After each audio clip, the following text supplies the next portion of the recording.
qadim zamonda uzoq tomonda bir qishloqda Muhammad ismli bir bola bo'lgan ekan. U judayam sho'x, qaysar bola ekan. Bir kuni Muhammad to'p o'ynayotib, to'pni qattiq tepgan ekan.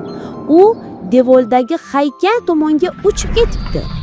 Birdaniga vaqt to'xtab, yer qimirlab, sirli bir darvoza paydo bo'libdi. Muhammad hayratdan yoqasini ushlab, bir lahza ham o'ylab o'tirmay ichkariga yo'rib olibdi. Ha, mayli, kelinglar tomosha qilamiz.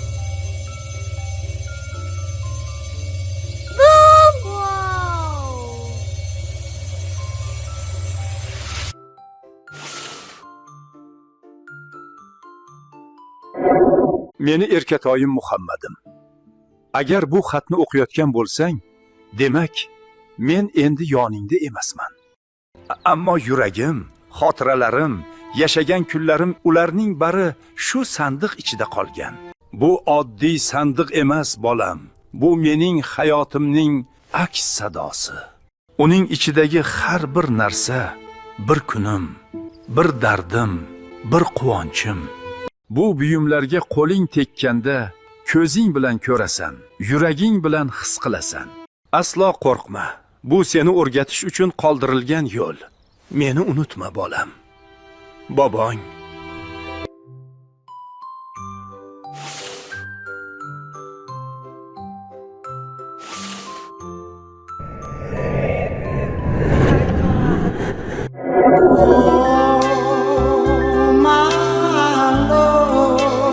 Islom aka, biz birga bo'la olmaymiz. Nega endi? Nima?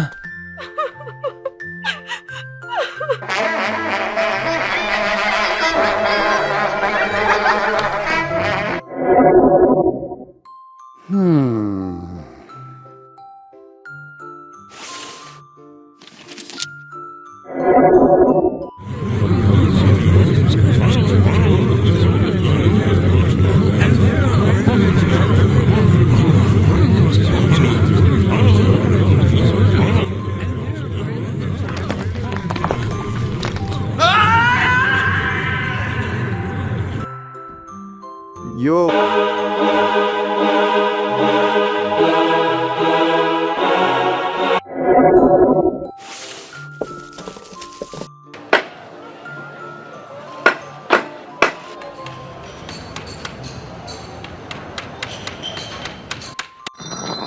Ana.